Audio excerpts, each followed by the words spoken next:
Since you are neutral, there is no charge. Eu lembrei de você. Minha mãe me contou muitas piadas desse gênero. Você tem mais alguma daquela que o Elétron falou pro... que você me contou que eu nunca esqueci? Que o Elétron telefonou para o Próton, não foi? Aí o Próton atendeu o telefone. Próton?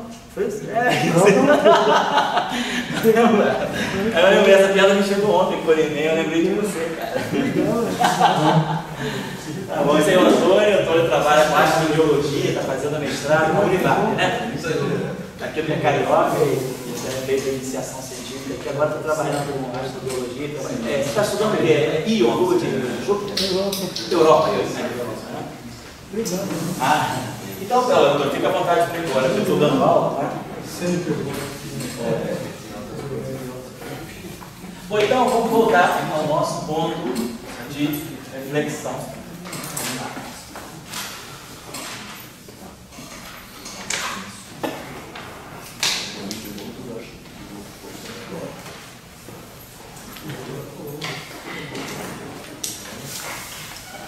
Bom, então vamos retomar essa discussão do spin 1. Então, estamos trabalhando com o spin 1. Então nós estamos vendo o seguinte: essa simetria que atua, né, que é a simetria de calibre, o spin 1, ele naturalmente induz, né, que a dinâmica ou a propagação do campo vetorial esteja associada a essa simetria, que nós chamamos de simetria de calibre.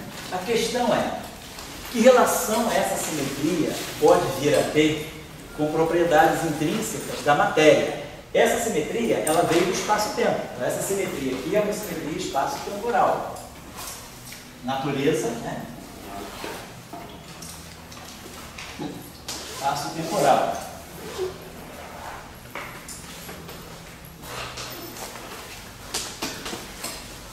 Por quê? Porque eu estou buscando a simetria que me desacopla o spin 0 do spin 1. E ela já deu tudo aquilo que a gente discutiu na aula anterior, na parte anterior, no momento anterior. Bom, agora,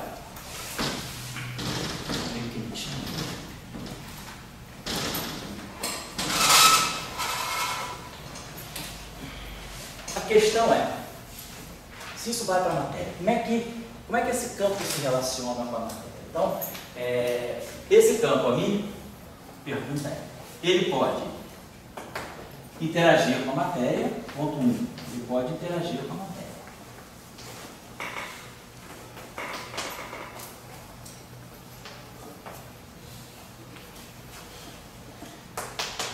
Segundo, a pergunta é: será que ele pode auto-interagir?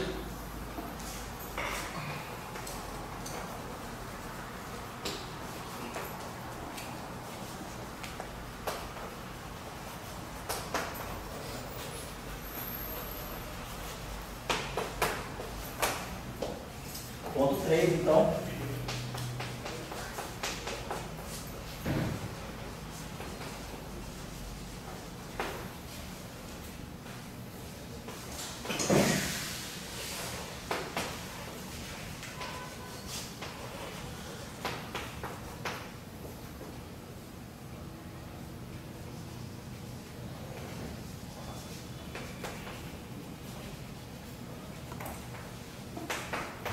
Então a pergunta é: será que ele pode interagir, auto-interagir? Se ele auto-interage, que física é essa? O que está acontecendo na auto-interação do spin? Nós vamos fazer essa mesma pergunta para o spin 2 depois.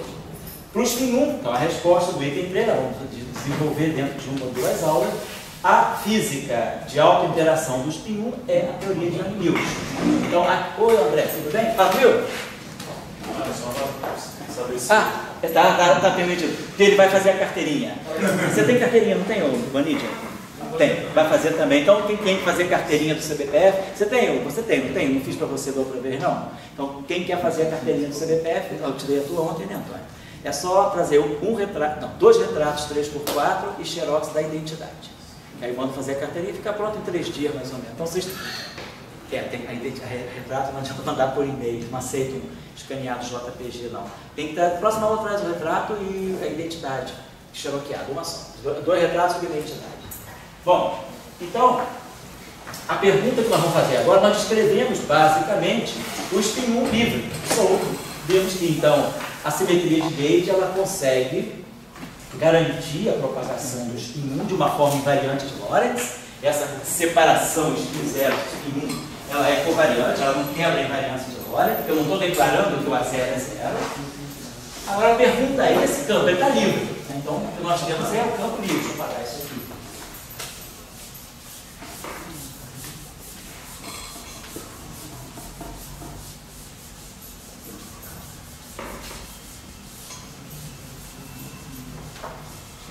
Então nós temos o campo livre. Então a propagação desse campo livre está aqui.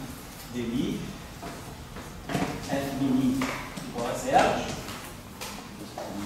dmi f mi kappa mais dmi f kappa mi mais d kappa f mi igual a 0. Então isso aqui, essa identidade aqui, ela é equivalente à identidade com a parte dual. Eu posso escrever essa equação, na verdade é aquela equação onde esse f dual ele é definido como sendo meio do epsilon mini kappa lambda, kappa lambda.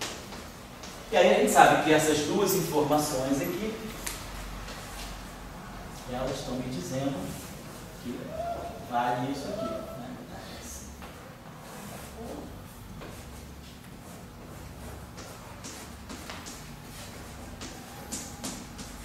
Então essa equação aí está livre. Agora, o que significa fazer esse campo interagir? Então, AMI.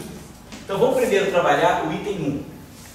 Como é que o campo AMI versus matéria? Então a matéria para nós ela é representada por uma corrente. A gente sabe que essa equação ela pede, se eu for introduzir a matéria tem que entrar. Essa equação é uma equação tensorial, mas com índice vetorial sobrando. Então, eu vou colocar a informação da matéria aqui. Mais ainda, o fato de dmi de f mini ser 0, automaticamente essa corrente que vai descrever o acoplamento com a matéria, ela tem que ser conservada. Porque, claro, se eu tirar o dmi aqui e o dmi aqui, isso é assimétrico, isso é simétrico, zerou. Então, eu tenho uma corrente conservada. Então, o acoplamento com a matéria, então aqui eu estou acoplando, estou trazendo a informação da matéria como fonte desse campo. A matéria está interagindo com a radiação, dessa forma aí.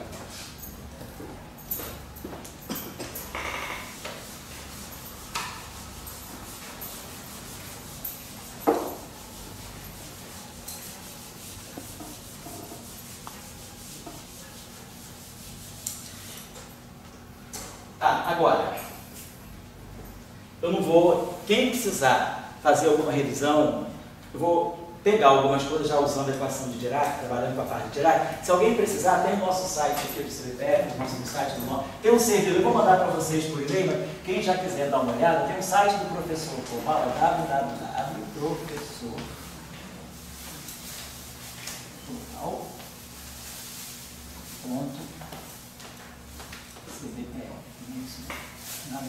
professor global, o professor global é .cbpf.br. São as aulas de elétrica do período passado? Aqui no site do professor global tem uma barra vertical bastante grande e tem aqui o curso, tem Física 2012, tem os cursos do semestre passado, e tem também, acho que tem um curso assim, Eletromagnetismo. Tem duas bases. Esse curso de elétrica do semestre passado, ele está ou aqui ou aqui. Que aqui, esse aqui se abre em dois. Tem o eletromagnetismo clássico, que foi o curso de eletrodinâmica do mestrado, e tem o curso de QED, que foi o curso que a gente está fazendo a parte 2 agora. Aqui, então, está tudo nomeado. Vocês vão ver que tem aula lá assim, equação de Weyl, equações relativísticas, equações de Weyl, equação de Dirac. Então, toda a construção, se alguém precisar alguma coisa que eu chamar, está tudo ali. Só dá uma olhadinha na aula correspondente e pega lá. Bom, Então nós vamos colocar aqui a corrente de matéria. Para nós, tem duas possibilidades. A gente sabe que, de acordo com o modelo padrão, a matéria básica é a matéria fermiônica. Para nós, a matéria, né, ela está ligada aos férmions. Então a matéria é fermiônica. Então a gente pode trabalhar, vamos supor para nós então que a matéria seja um férmio de Dirac massivo. Seriam os elétrons carregados. Vamos pensar que a gente queira acoplar o campo vetorial com a matéria, com algum tipo de matéria que tem um modelo padrão. A matéria fundamental do modelo padrão é a matéria fermiônica, e é representada, então, pela equação de Dirac. É claro que eu poderia colocar matéria escalar. Vamos colocar daqui a pouco. O caso escalar acaba sendo mais complicado do que o caso espelorial. O férmio, ele é mais limpo. A estrutura mais limpa que o espaço tem é o férmio. Até porque o férmio ele é dado por uma equação de derivada primeira. Ele só tem uma derivada, a equação de movimento dele é de primeira ordem. Então ele tem um número mínimo, o problema de Cauchy ele é mais simples, ele pede um número mínimo de condições de contorno e ele é completamente limpo, ele é limpo de spin. Nós sabemos também pela representação do grupo de Lorentz que a composição de férmio gera escalares, gera vetores. Então o férmio é a representação mais pura de qualquer espaço-tempo. Dado o espaço-tempo, o que a gente tem que buscar são as representações fermiônicas daquele espaço-tempo. E aí a gente sabe, já olhando, já consultando a teoria de Dirac, nós sabemos que naturalmente a equação de Dirac ela está associada a uma corrente de matéria que é a conservada, né? E para nós ela é descrita desse modo aqui. Então essa corrente aqui automaticamente satisfaz a uma lei de conservação, tá? Implícita na equação de Dirac. Vocês poderiam colocar o seguinte, mas essa corrente é colocada na mão? Não, também não. Essa corrente ela vem do espaço-tempo, porque se vocês olharem as aulas então, das equações de Dirac, quando nós construímos a equação de Dirac, nós construímos a equação de Dirac colocando uma questão física. Qual é a física da equação de Dirac? A física da equação de Dirac é que nós vamos descrever o elétron, primeiro nós vamos descrever a parte leste do elétron, o elétron tem um spin, esse spin é projetado ao longo da direção de movimento, e isso aqui está dando H cortado sobre 2. Isso é a componente leste do elétron, é a representação meio-zero. A representação zero-meio é o spin do elétron, é helicidade, né, projetado na direção do movimento, helicidade menos H cortado sobre 2. Então nós usamos essas duas informações, que o elétron é um objeto que tem dois estados de helicidade. Ele pode se propagar com o spin na direção do movimento, ou ele pode propagar o spin anti-alinhado com o movimento. Tem duas direções para o spin. A informação invariante de Lorentz é essa. Eu posso projetar o spin ao longo de qualquer eixo do espaço, mas aí eu escolhi uma direção privilegiada. Isso não é um statement invariante de Lorentz. Se eu projetar o spin ao longo da direção do movimento, esse conceito é invariante de Lorentz para a parte left e para a parte right. Como é que nós introduzimos a massa do elétron? Acoplando essa equação com essa aqui, quer dizer, acoplando a equação do psi-L com a equação do psi-right por meio de um termo com dimensão de massa. Então, essa construção está toda feita. Então, quando nós construímos a equação de Dirac, nós construímos com base no espaço-tempo. O que controla a equação de Dirac é que eu estou dizendo que eu tenho uma partícula que tem spin meio e que esse spin meio pode estar alinhado com a direção do movimento ou pode estar anti-alinhado com a direção do movimento e que as duas helicidades são relacionadas pela massa. É essa informação dinâmica que está na equação de Dirac. Isso é espaço-tempo. Eu não coloquei nada de U1, não tem nada de carga elétrica, não sei nem que essa partícula tem carga. Essa partícula ali tem massa e spin, só isso. Então, esse é o conteúdo da equação de Dirac. Essa condição aqui, então isso nos leva a essa equação de Dirac. I, H cortado, gama mi, dmi, psi, menos mc, psi, igual a zero. Então eu ganho essa equação de Dirac. E aí, automaticamente, eu vejo que se eu pego essa equação, barro ela, faço as duas combinações que eu posso fazer, essa condição aqui, isso aqui é, essa condição aqui é consequência direta dessa equação. Mas o conteúdo dessa equação é simplesmente eu estou descrevendo uma partícula que tem satisfaz a essa condição? Então, portanto, ela tem massa relativista P2 igual a M2.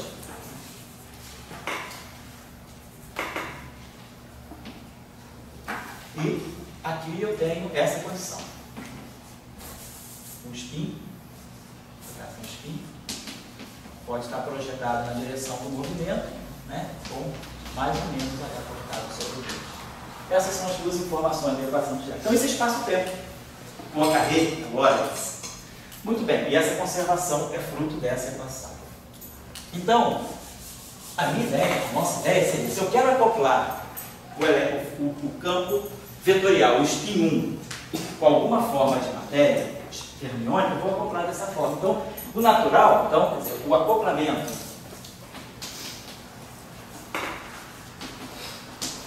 spin meio é feito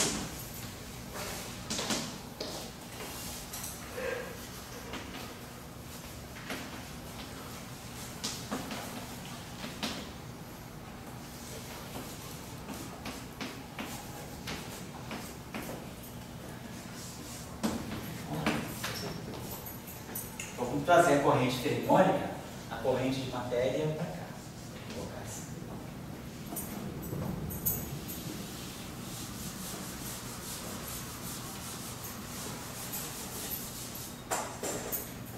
Então, isso aqui me garante que essa matéria, quer dizer, está interagindo com esses dois objetos que estão interagindo. Na verdade, é isso aqui que eu tenho, esse barrado, gama mi, psi. E aí a gente sabe, se essa matéria está acoplada com esse campo, coloca uma constante de acoplamento G. Então, G é um parâmetro, simplesmente um parâmetro que vai fazer o papel do acoplamento, ele vai marcar a intensidade da ligação do acoplamento do elétron com esse campo de spin. Essa construção que nós estamos colocando à mão, isso é um decreto. Esse G é escalar, né? É uma grandeza escalar, é parâmetro. Não é nem campo, é parâmetro mesmo. Muito bem. Vamos retornar aqui. Então, nós sabemos que esse acoplamento aqui, né, isso significa, então vamos pegar agora em termos de densidade de Lagrangiano. A gente sabe que o Lagrangiano de Dirac, ele tem essa expressão aqui, esse barrado, mi, H cortado, nona mi, mi, menos, MC, psi. Então, Lagrangiano de Dirac. Nós agora, então, estamos introduzindo a interação da matéria com o campo vetorial. Então a gente sabe que uma interação da matéria, essa corrente, como é que eu vou introduzir a interação aqui? Coloco esse termo aqui, G, não posso pegar lá, a corrente de matéria, o G, a corrente de matéria, assim,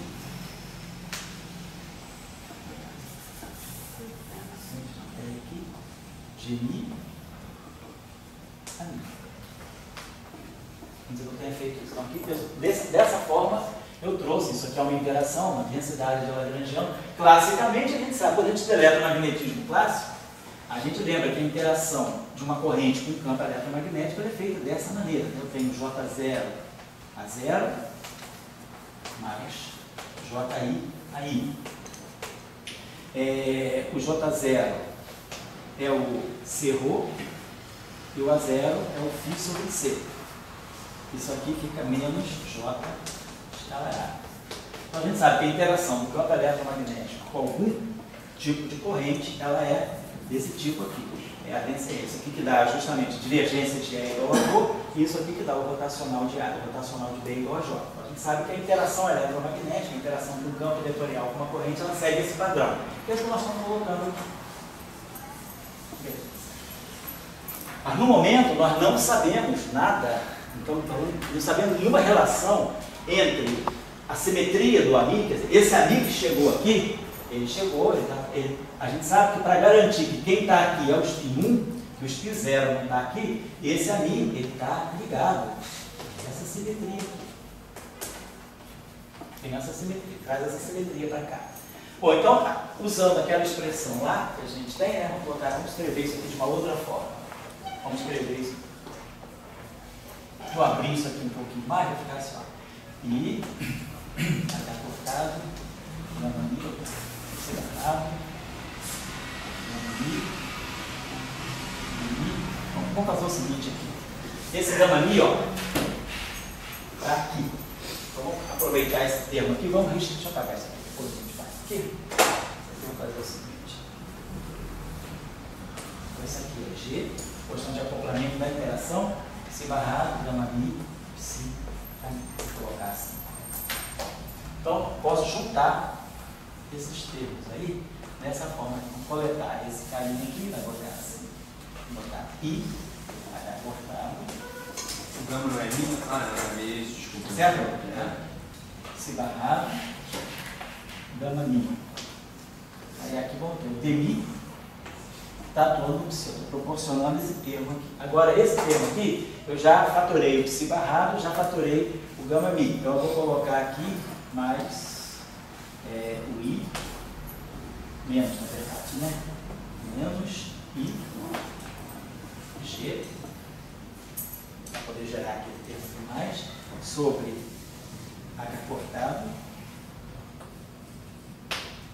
a mi, e aqui tudo psi. Certo? Então ficou IH cortado, psi barrado, gama mi, dmi, psi. Menos I com I dá 1, então fica o H cortado, cancela. Aí fica G, psi barrado, gama mi, psi. Então essa interação eu pude incorporar num termo único, para colocar assim. E aí o termo de massa se separa para cá. Então o que a gente está observando é que eu consigo trazer o efeito, a interação eletromagnética, a interação do campo vetorial com a matéria, depois é que a gente vai interpretar isso como eletromagnetismo, a interação desse campo vetorial com a matéria, ela me coloca o campo ami aqui. Não, isso é só um mero reagrupamento de termos, não tem nada aí.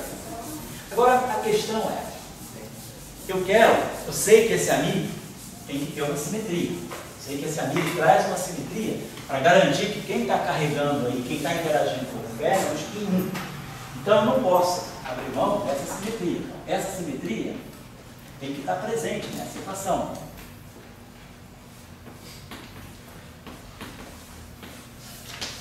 Nesse lagrangiano. Mas agora, claro, se eu mudar o ami, as equações de Maxwell lá nós vimos que mudaram. A linha mi, a mesma coisa. O F menino não sente nada, mas o F menino está presente aí. Então, se eu jogo, substituo o A pela linha mi, eu tenho um lagrangiano, quer dizer, o lagrangiano de Dirac. O campo psi e para o campo ami, ele não é o mesmo. E o lagrangiano de Dirac para o campo ami e para o campo a linha mesmo. Estou fazendo uma transformação de gauge no ar. Aí eu não sei nada do psi. Então, eu estou entendendo, a minha pergunta é, será que essa simetria, ela está no campo de matéria, no campo vetorial, no spin 1, será então que, por meio dessa interação, já que ao fazer essa transformação, eu vou gerar um termo novo nessa equação, que depende do alfa, então será que o meu psi ele também não pode sofrer uma transformação? O ideal seria, se eu tenho um sistema, eu estou modificando um campo, e a modificação do campo ami, ele destrói a simetria daquele lagrangiano lá, a simetria demi-alfa, né? Ela faz com que o L de D é diferente do L de a linha mi. Então, eu perguntaria, bom, então talvez a solução seja também transformar o psi. Então, quer dizer, quando o ami sofre essa transformação, aí quem está comandando tudo é o argumento de simetria. Essa simetria é importante para mim, porque ela que garante que o spin zero desacopla. Então eu não quero perder, mas quando eu coloco a interação com o ferro, a simetria desaparece. Eu tenho que recuperar essa simetria, eu tenho que ter certeza que ela está presente o tempo todo. Então a gente espera que esse psi também possa ser transformado. Levar alguma coisa no psininha aqui, vai depender dessa transformação aqui também, vai depender desse alfa de alguma maneira. A pergunta é, o que eu poderia colocar?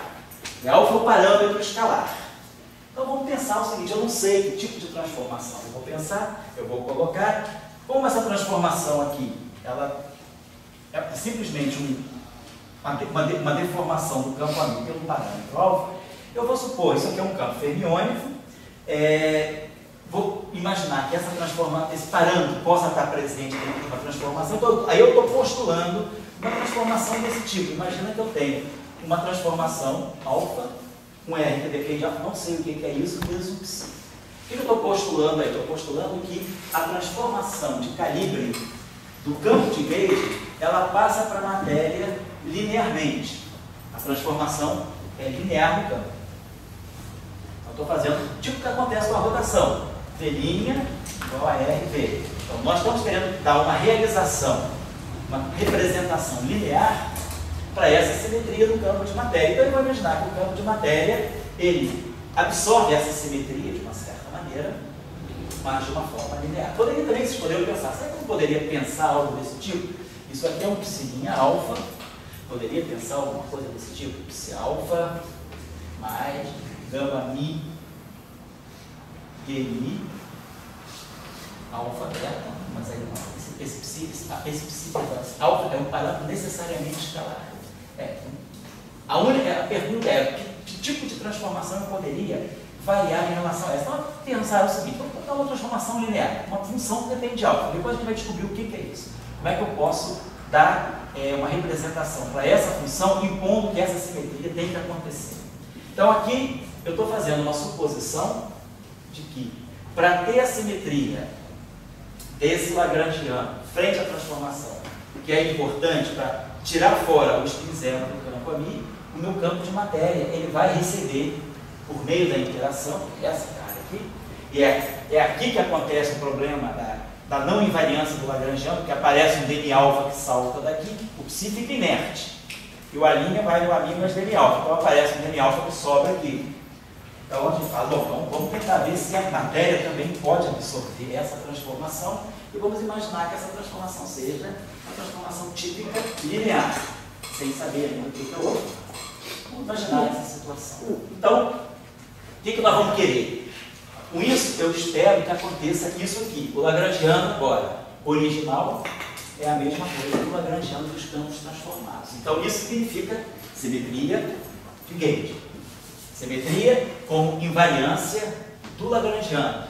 O lagrangiano escrito em termos dos campos originais, ou o lagrangiano escrito em termos dos campos transformados, ele tem exatamente a mesma forma. Se eu mudo psi e mudo A, no lugar do psi eu boto psi', no lugar do A eu boto A', e nada muda. Esse é o significado da simetria de gauge. Simetria de calibre significa uma invariância do lagrangiano. O lagrangiano muda, a forma funcional dele é a mesma. Eu só embuto ali os campos transformados no lugar onde estão os campos originais. E aí isso não muda a densidade lagrangiana. Então eu vou impor essa simetria, porque se isso acontecer, o psi de alguma maneira reage. Vamos interpretar qual é a variação do psi. Mas eu tenho certeza que eu vou estar me mantendo fiel à simetria que faz com que eu tenha certeza que eu estou fazendo uma teoria para spin 1 em interação com a matéria. Porque é spin 1 interagindo com a matéria.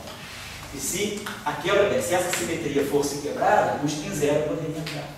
E aí a interação, ela excita a parte que eu não quero justamente no campo vetorial. Então essa é a ideia. Então, vamos apagar isso aqui. Então, o nosso ponto de partida é esse. Então, vamos escrever aqui o nosso lagrangiano todo em função de linha. Então, vamos pegar o nosso lagrangiano do Dirac, a nossa ação de Dirac. Então, vamos escrever ela desse modo. Vamos só separar esses termos assim. IH cortado, psi, linha, barrado. Bom, eu estou supondo que todo mundo lembra o que é o barrado da equação de Dirac, é o W igual a zero. Eu estou escrevendo a equação toda para os campos linha, tudo transformado.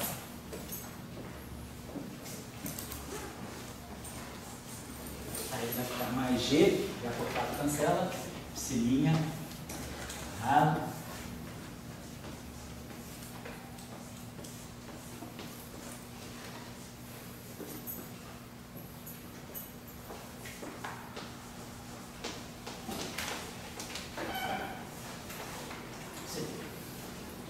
Bom, então nós vamos ver o seguinte, a transformação que nós queremos ter é essa aqui. Isso aqui vai depender do parâmetro alfa, mas depende da transformação linear no campo psi. E o alinha mi nós já sabemos também o que é. Então, vamos pensar nisso aqui da seguinte maneira. Observe que se o psi se transforma dessa maneira, lembrando o que é o psi barrado, só para lembrar aqui. O psi barrado é o psi dagger gama zero.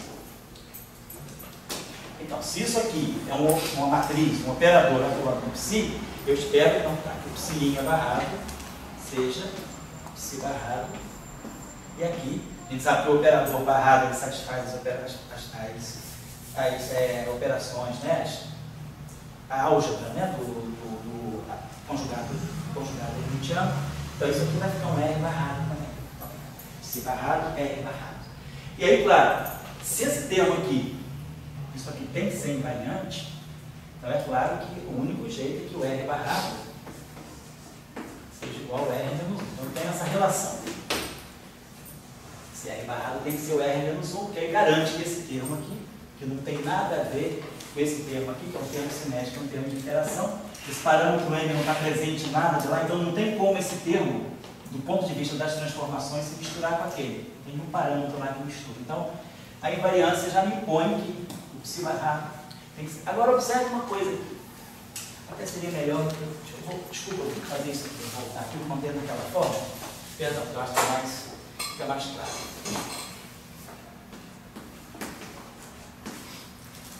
Vou manter isso aqui na forma agrupada.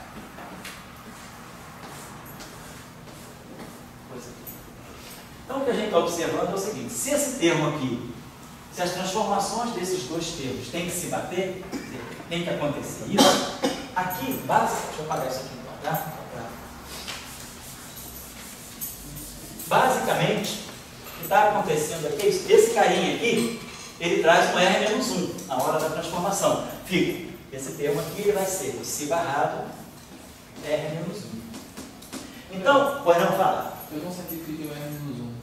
Pelo seguinte, ó, desse termo aqui, se o psi linha é o R de alfa psi, vamos só tirar isso aqui, psi linha barrado, o psi barrado, R barrado. R barrado é uma operação no espaço exteriorial. É o conjugado hermitiano dessa matriz, em princípio, desse gama zero.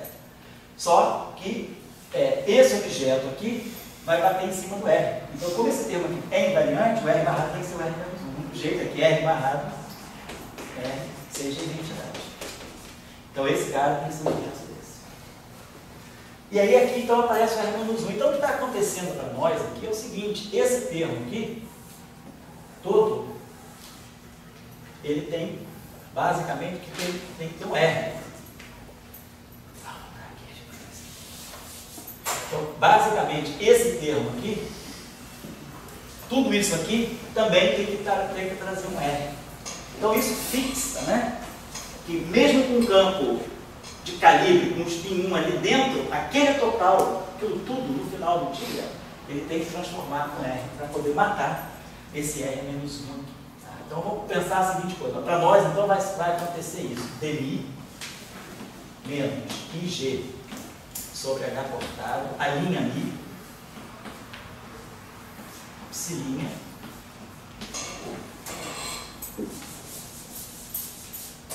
tem que seguir a mesma transformação que o psi tem. É como se isso aqui não tivesse atuando no psi. Isso aqui vai ter que dar o R de alfa atuando nele. Se isso aqui acontece, eu estou certo de que eu tenho invariância. Então, esse cara aqui mata esse cara aqui matou esse cara, e aí eu estou feito. Agora, a questão é, será que isso aqui tem solução? A pergunta é, existe R com esta condição? Com isso a gente estaria descobrindo como é que a matéria pode absorver a simetria de calibre que veio lá do espaço-tempo através do campo vetorial. O spin 1 está carregando essa simetria. O spin meio não sabe nada disso, mas no momento que ele interage, que eu criei a interação do spin meio, né, aqui,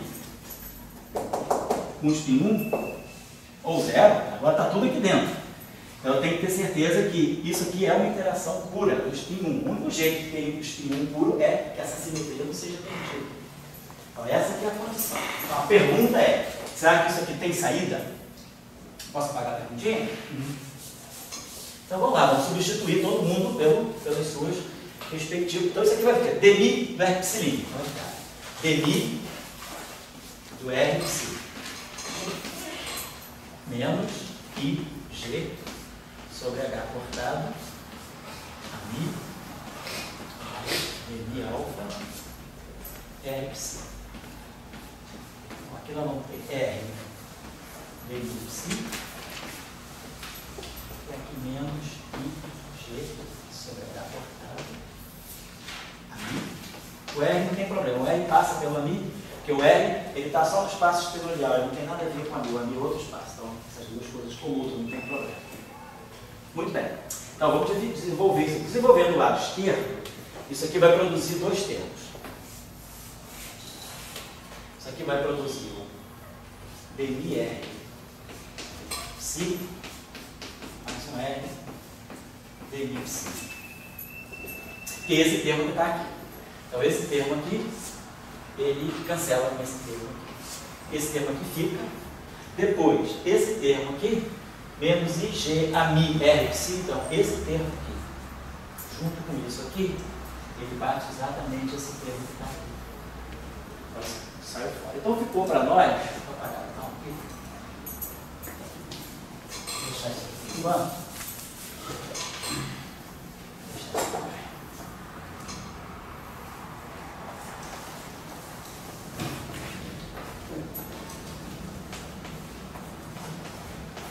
Vou deixar esse lado aqui, para que ele vai precisar depois referir ele de novo.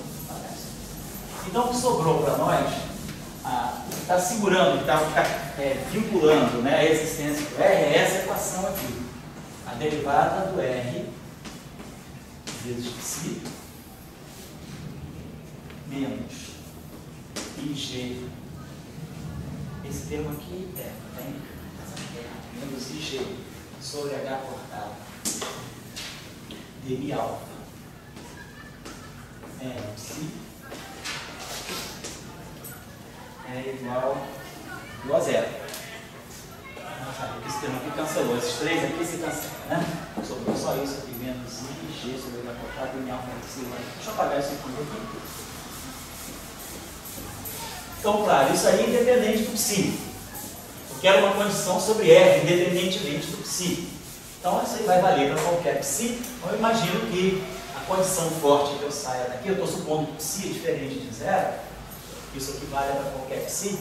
Então, a gente basicamente ganha isso aqui, né? dmi-R sobre R igual a IG sobre H cortado dmi alfa.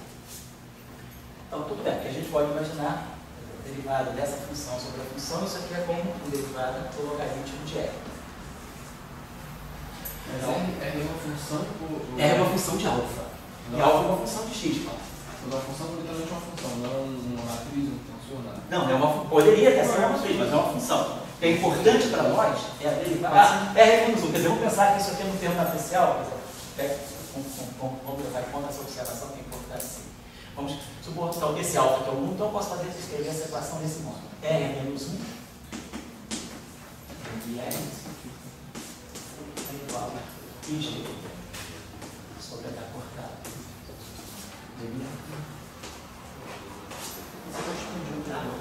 Agora está lembrado aquela sériezinha, né? R menos 1 dmi R, né? Isso aqui vai ser dmi mais comutador de dmi com R. Então, pensa se isso aqui é um exponencial, então, isso aqui, não sei o que é isso aqui ainda. Vamos deixar assim, vamos nem cogitar o que é, vamos deixar bem geral. Tem essa expansão aqui. Qual é a possível solução para isso? Vamos pensar assim.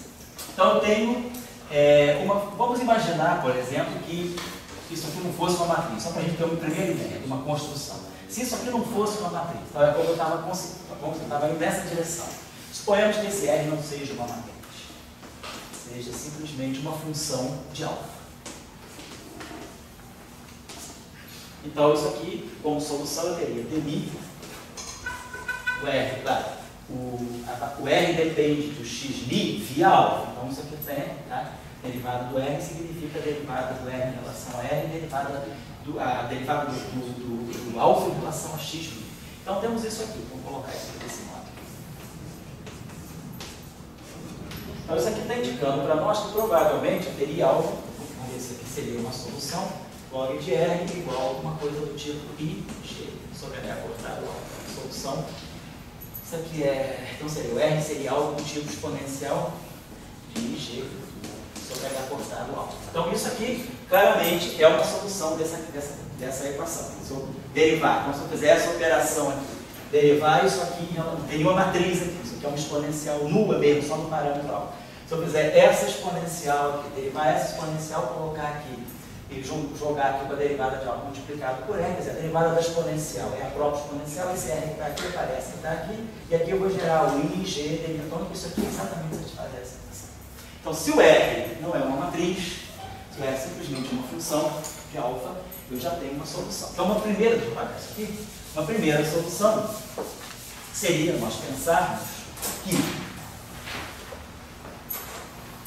psilínea, então, a transformada, então, aquele parâmetro que vem do espaço-tempo para garantir a propagação do spin 1, ele chega na matéria impondo essa transformação aqui.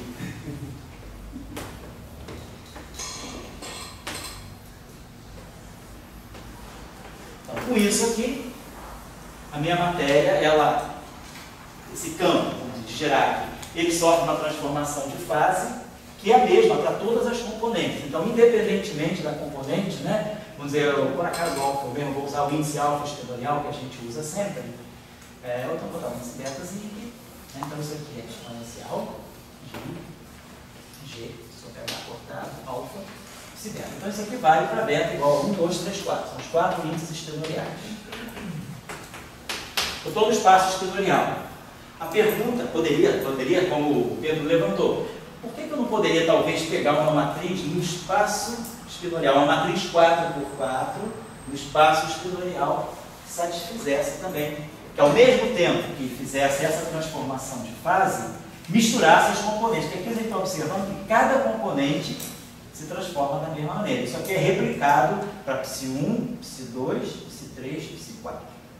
Poderia acontecer de eu ter uma matriz aqui que pudesse automaticamente, poderia algo desse tipo, vamos perguntar aqui, certo? Eu poderia ter algo desse tipo, né? Psilinha alfa igual a um R alfa beta beta. Isso aqui dependendo do parâmetro alfa. Poderia, em princípio, ter isso aqui também? Sim, poderia. O que isso aqui estaria me dizendo? Isso aqui estaria me dizendo que, ao fazer essa transformação no espaço exponencial, eu estou misturando as componentes do psi. O que nós teríamos com isso? A pergunta é, fisicamente, será que isso aqui é melhor? Matematicamente não teria grandes objeções, mas fisicamente estaria acontecendo. Se, aí agora a gente tem que entrar com o dedo da física. Vamos colocar assim, então só para entender. Nós conseguimos trazer para a matéria uma informação que veio da simetria de calibre do spin 1 no espaço-tempo. Então a matéria absorve esse parâmetro. Tá aqui. O que eu quero fazer com isso? Então, o que nós vamos querer escrever com isso? Então, nós já entendemos que esse spin 1, esse campo aqui, com essa simetria, então, no final de tudo, deixa eu só recapitular aqui, no final de tudo, nós temos essa simetria aqui.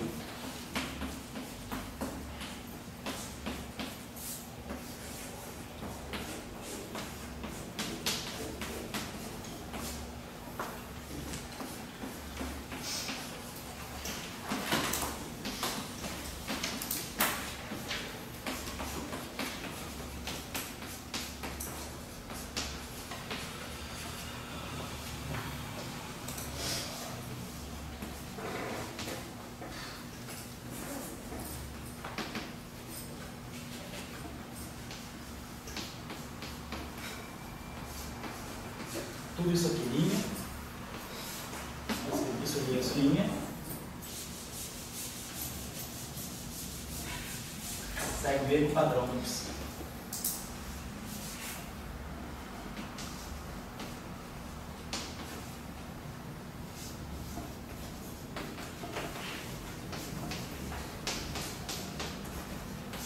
Então, com isso aqui, tem certeza que eu tenho spin 1 em interação.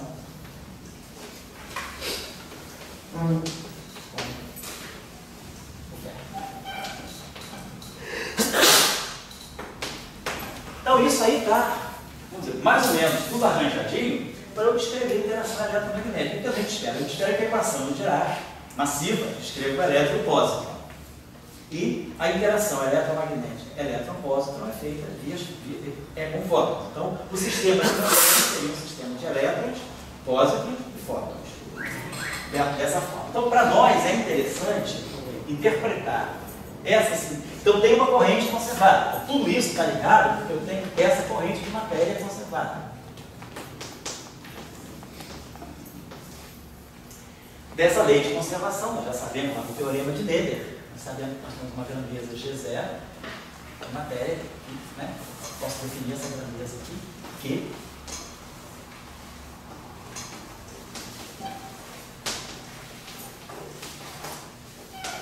De tal maneira que a derivada temporal dessa grandeza é zero. Eu tenho uma conservação de uma certa carga. Na teoria de Dirac, nós sabemos que esse operador aqui, psi barrado, gama mi, psi, vezes a carga do elétron, chamado de menos R, isso aí pode descrever. Isso aí está descrevendo a densidade de carga carregada por esse campo, por essa função de onda, se for o caso da mecânica quântica. Então, se nós tomarmos G igual a menos R,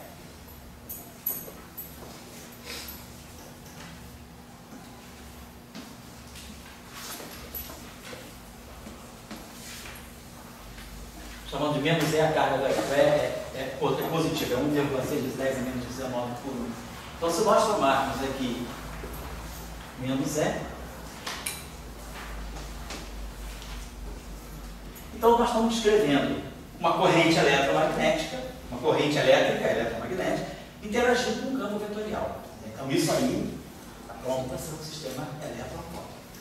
Então, é claro para mim que essa carga aqui, quer dizer, essa formulação, ela fica, né? Ela entra como uma luva na descrição eletromagnética do elétron, pela equação de Dirac, com o fósforo pelo campo amigo. Bom, aí a questão que fica é, o elétron, o campo do elétron é único.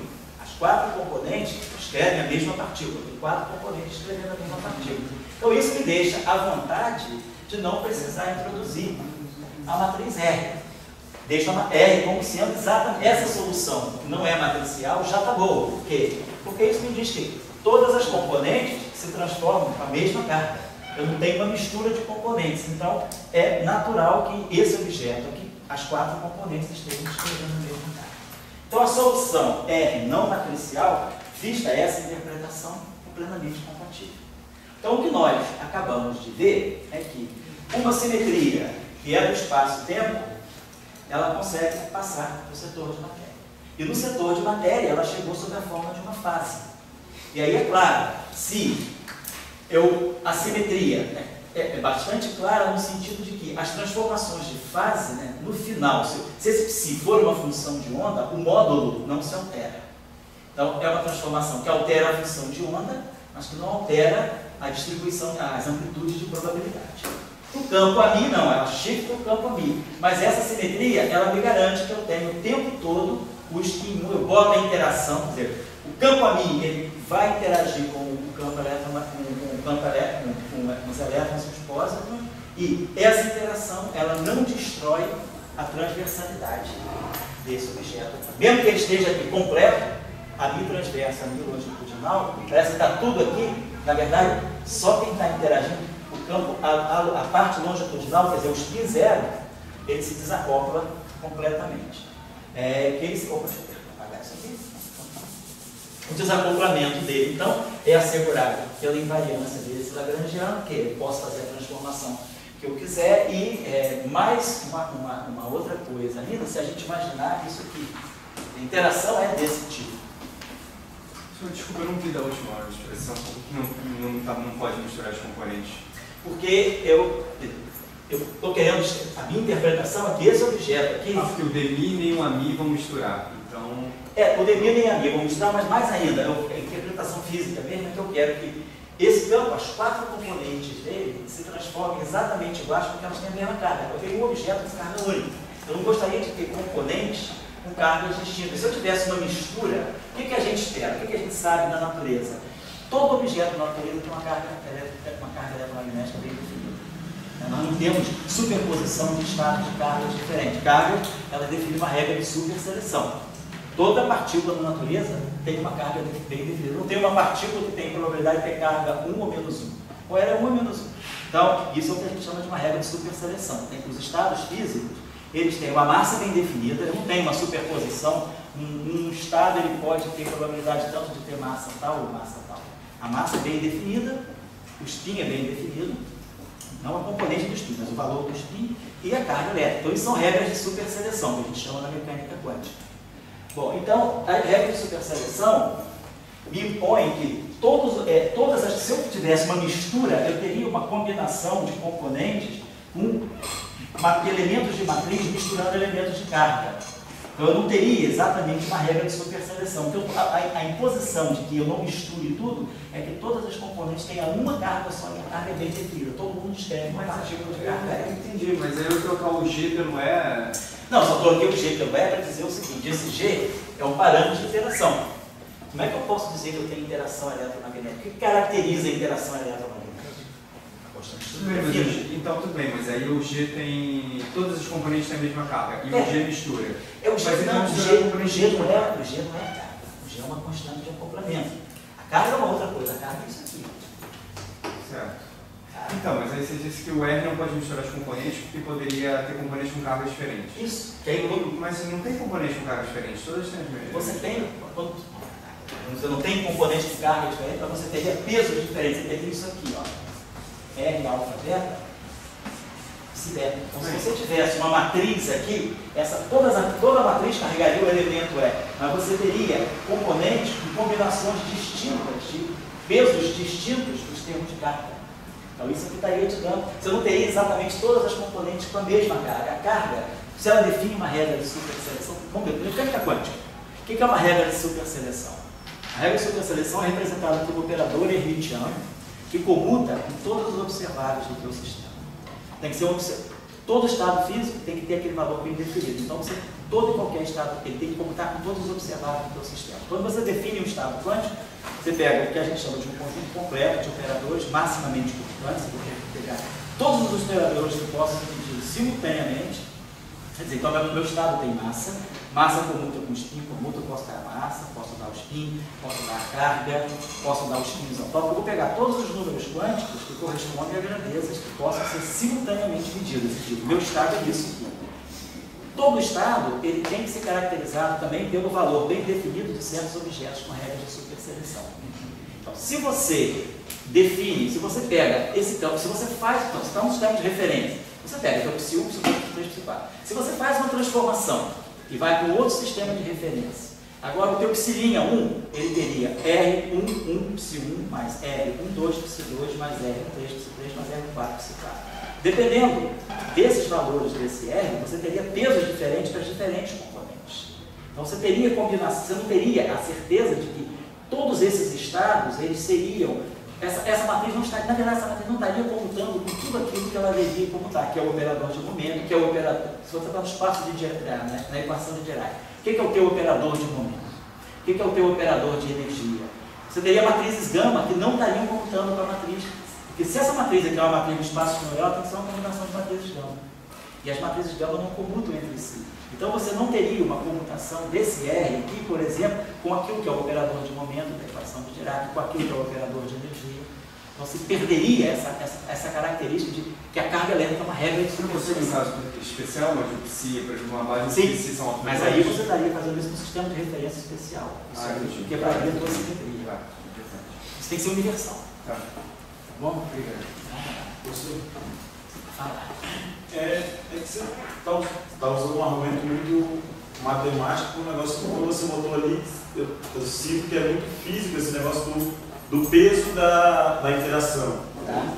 O G, quando você põe ali no início na Lagrangiana, Isso. é o peso da interação da matéria. Se for uma matéria, quando tiver vários pesos diferentes para a mesma interação, não é meio matéria, né? É claro, se você mudar a carga, uma coisa é o elétron, outra coisa é o pi. Pois é, se forem vários Gs, Se você, fisicamente falando, perde. na verdade, você não muda o G. A constante de acoplamento, de toda, a universalidade da interação eletromagnética está no fato de que todas as cargas são múltiplos de G. O que você pode mudar é a intensidade do acoplamento, mas essa era uma questão que chamou a atenção de Dirac. Dirac, em 1928, quando ele escreveu a equação do elétron, a grande pergunta que ele se fez foi: por que é que o próton tem exatamente menos a carga do elétron? Por que o próton não tem uma outra carga? O que acontece que as cargas se replicam? Então, a universalidade da interação eletromagnética está no fato de que a carga o valor é para todo mundo. O que você pode mudar é 2E, menos E, 3E, 0E. Você pode mudar o valor, mas ela é sempre múltiplo de uma grandeza fundamental. E é essa grandeza que te dá justamente a constante de estrutura fina. Então, a universalidade da interação eletromagnética está nisso aqui. Toda e qualquer partícula carregada, quando você tem isso aqui,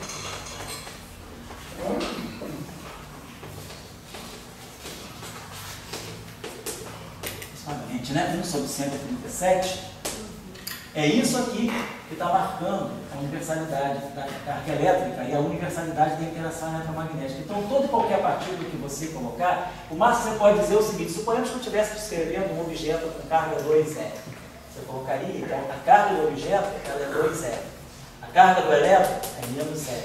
A carga do próton é menos E. É mais E, né? Estou botando isso aqui da E. Então é mais E. É positivo para mim. Então, quando eu coloquei o G é um parâmetro livre.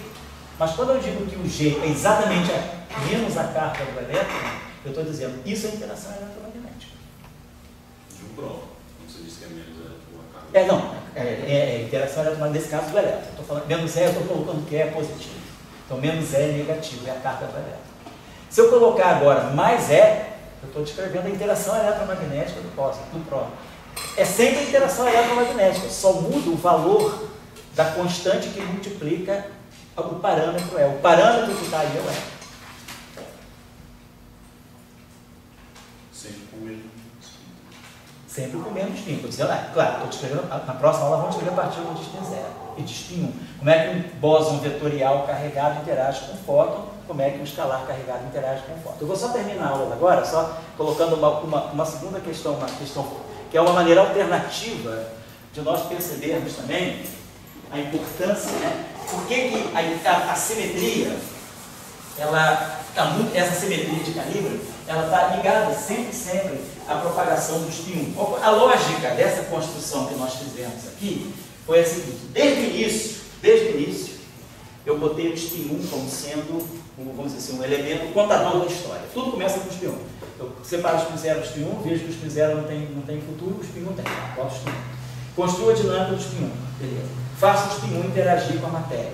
Chego a essa descrição aqui. Próxima aula vamos começar a botar o spin 1 em alta interação. Aí vai sair Young-Mills. Young-Mills sai quando você diz: e se esse campo interagir com ele mesmo? Aquela corrente, ela não vai depender só da matéria, ela vai depender do próprio ar. Então eu tenho alta interação.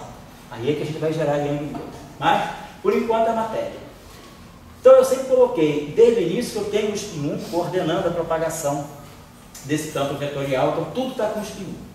Vamos colocar, e nós entendemos dessa construção como que a simetria que define os que segrega o spin 1, ela entra no setor de matéria. Nós entendemos que no setor de matéria ela entra via uma fase. Tá certo. Vamos passar agora a pensar de uma outra forma. Pegar um outro ponto de vista. O outro ponto de vista é o seguinte: suponhamos que eu tenha, independentemente de escrever Lagrangiano, de Dirac, escrever qualquer coisa, suponhamos que eu tenha uma densidade lagrangiana que dependa de campos de matéria. Eu vou chamar essa matéria de φ. Pode ser qualquer campo.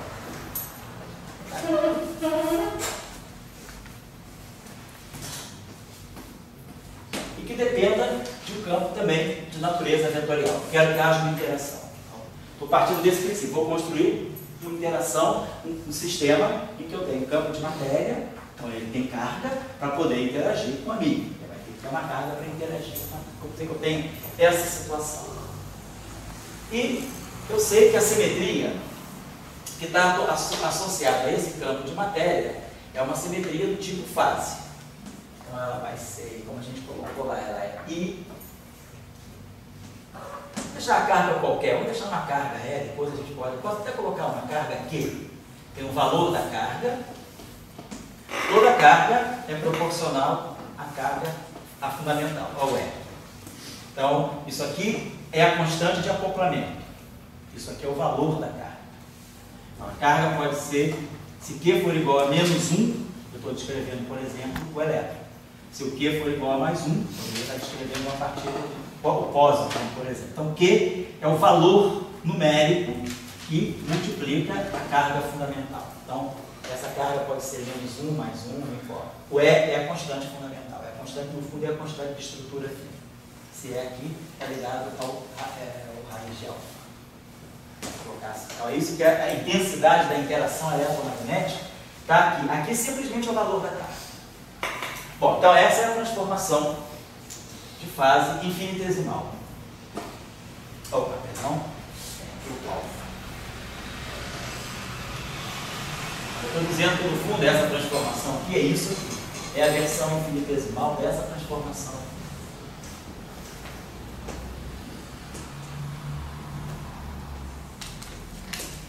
Aqui estou só declarando, porque se a carga for zero, esse objeto não se transforma. O objeto é singlete. Então ele não tem carga, ele é neutro, ele não tem transformação.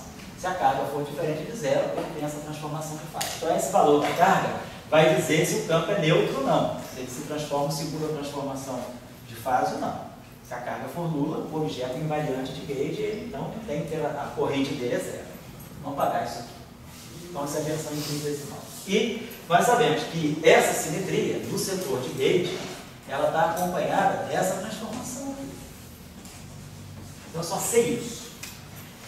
Claro que se esse objeto aqui, se o Lagrangiano depende de φ, se φ é um campo que tem natureza complexa, para poder absorver uma transformação de fase, é claro que o Lagrangiano também depende do complexo conjugado. Não é só o campo, seu complexo conjugado e o amigo. Essa aqui é a lei de transformação. E aí eu vou dizer o seguinte: eu quero que essa, independentemente da forma, não conheço a forma do Lagrangiano, eu quero que esse Lagrangiano seja invariante. Então eu quero que uma transformação de Gauge atuando em L igual a zero. Certo? Todo mundo lembra do teorema de Leibniz lá, né? Todo mundo lembra, quem não lembra vai lembrar, dando uma revisãozinha. Teorema de Leibniz para campos clássicos. Quando a gente tem um conjunto de campos, se transforma, obedece às equações de ordem Lagrange. Uma simetria do Lagrangiano, isso aqui pode ser escrito exatamente dessa forma. dI, dl, dI. Vamos chamar isso aqui de, genericamente, né, de um lambda, delta lambda, igual a zero. Esse lambda aqui representa todos os campos. Nesse caso aqui, se eu tenho um campo φ está em Mi, o teorema de Leibniz me diz que a variação do Lagrangiano ela pode sempre ser reconduzida à forma de uma conservação de uma quadricorrente. É isso aqui que é a afirmação da invariância do Lagrangiano. Existe uma corrente conservada que reflete exatamente a invariância desse Lagrangiano. Onde aqui, claro, eu estou somando sobre todos os campos. Isso significa o quê? Isso significa que essa relação tem que ser pensada assim. dI, dl, dI φ, delta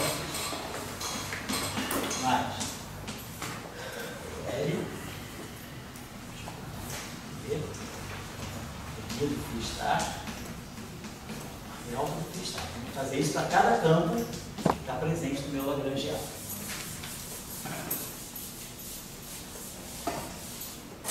Claro, tem que fazer isso para DL, DDI, só que o outro campo é vetorial, então eu vou ter um delta ali, delta. Então, isso aqui é o teorema de Leibniz, que reflete a invariância do Lagrangiano para esse conjunto de transformações. Então, nós já sabemos quem é ΔΦ. Então, nós vimos que Φ é I, Q é alfa φ. ΔΦ estar é menos I, Q é alfa φ estar. A função alfa é real. E o delta ali é DI. Então, eu tenho essa equação aqui. Isso aqui deve ser respeitado. Lembre-se que alfa é uma função de x. Eu não posso tirar o alfa daqui porque tem essa derivada. Essa derivada pode atuar no alfa. Alfa é uma função local, uma função de t e de x. Então, essa é a expressão do teorema de Miller. Então, essa expressão ela vai se compor de três termos. Tem hora que em uma hora, por exemplo, esse termo aqui, vai ter uma hora que essa derivada vai atuar nesse. Eu posso isolar esse alfa aqui. A derivada vai atuar nisso vezes isso, vezes alfa. Mais isso vezes a derivada do alfa. Então, desse termo aqui, vai sair um termo do primeiro termo, do segundo termo. Então, do primeiro termo, nós vamos ter o termo, nós vamos ter alguma coisa multiplicando o alfa. Como se eu fizesse isso. Claro, isso aqui é constante, e que é φ vezes alfa. Então, a derivada vai bater nisso tudo aqui, que tem campo aqui, então vai bater. Derivada disso vezes alfa, mais isso vezes a derivada de alfa. A mesma coisa vai acontecer aqui. Então, eu vou ter um termo que vai sair dessa expressão, que vai ser um coeficiente só com alfa. Depois vai aparecer um termo aqui, que vai estar multiplicando a derivada de alfa. Tem uma hora que essa derivada vai bater no dm alfa, que vai estar multiplicando esse cara. Então, aqui vai aparecer um objeto que tem índice μ. Alguma coisa com índice μ multiplicando o dm alfa.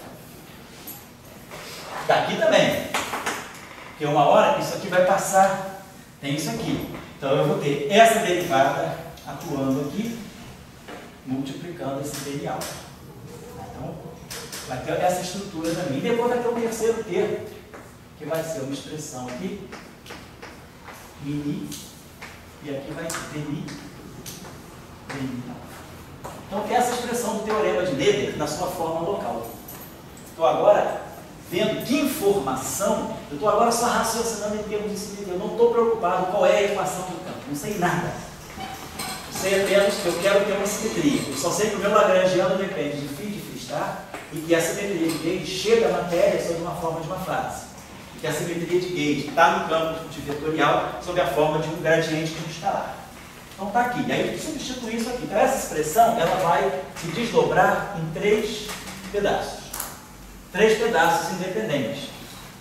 Alfa é independente do dm alfa e independente das derivadas segundas. Então eu vou ter três condições saindo do teorema de Miller. O teorema de Miller vai me dar três condições. Cada coeficiente desse tem que ser independentemente. Vamos fazer só análise tensorial aqui. Então, se isso aqui não tem nada a ver com aqueles, então isso aqui tem que ser zero. Vamos chamar isso aqui de 1. Vamos chamar isso aqui de 2. E vamos chamar isso aqui de 3. Então eu tenho aqui 1. Galera, isso aí é a corrente ou é a derivada toda na corrente? É a derivada toda. Já toda na corrente. Toda e tudo. Então, o que sai daqui? Vocês vão encaminhar isso aqui para a gente começar a aula por aqui. Item 2. Eu vou ter 2μ igual a zero. Isso aqui já me dá uma equação vetorial. Daqui eu vou ler uma expressão escalar. Aqui eu vou ler uma expressão vetorial. E o item 3. Será que é isso tudo que é igual a zero? Isso aqui é uma equação tensorial. Esse tensor aqui é simétrico e μ. Então, se isso aqui é simétrico e μ, automaticamente a parte antissimétrica vai embora. Ela nem se acopla com isso aqui. Se isso aqui é antes, eu posso escrever 3 dessa forma. O tensor 3 μ, ele vai ser o 3 antissimetrizado, mais o 3 antissimetrizado. O que eu estou dizendo com isso? Eu estou dizendo que esse objeto 3μ, ele pode se escrever assim. 3μ mais 3μ sobre 2 mais 3. Isso é uma equação tensorial. A gente tem que ter cuidado que não é tudo zero. Eu somo e subtraio a mesma coisa. Então isso aqui no fundo é igual. Então isso aqui é a parte simétrica do tensor, isso aqui é a parte assimétrica do tensor. Como esse objeto aqui tem uma simetria bem definida, esse tensor está contraído com uma coisa que é simétrica em I, o fato disso aqui ser simétrico, automaticamente a parte assimétrica desacopla dessa equação, ela não aparece, porque está identicamente nula. Então a única coisa, como isso aqui é simétrico, o que sobra daqui é justamente a parte simétrica em I. Então o que a gente tira da equação 3 é que a parte simétrica do tensor mini é zero. A parte assimétrica está fora, então não tem nenhuma informação sobre ela. Mas a parte simétrica é nula. Então a pergunta é, o que isso aqui nos dá? Então, assim, é uma outra abordagem. Eu poderia ter começado a aula por aqui. Não vamos introduzir, estou para introduzir aquela discussão, porque para mim eu acho que é importante vocês, pelo menos uma vez na vida, verem, depois cada um escolhe a sua filiação, que as simetrias, elas na verdade estão saindo do espaço-tempo. Aqui eu já estou tomando uma postura um pouquinho diferente. Eu já estou com a simetria colocada na fase do campo de matéria, eu não cogitei muitas origens disso. Eu tenho uma simetria que é uma fase do campo de matéria e é um gradiente do campo vetorial. Mas eu sei que eu quero ter uma invariância sobre esse conjunto de simetrias. Então eu vou escrever o teorema de Noether para campos da forma local. Então tem a versão local do teorema de Noether. Então a pergunta é, quando o teorema de Noether está na forma global, o que a gente tem é isso aqui, ó, dmi de dl, dmi, φ, delta φ igual a zero. Se o parâmetro é local, isso aqui é i, q, é alfa, φ, esse alfa é global, ele sai. Então esse alfa é genérico, sai daqui. Então eu ganho uma equação de conservação imediatamente, que é o que sai, que é o teorema de Noether, que é simetria global. Ele só me dá essa informação.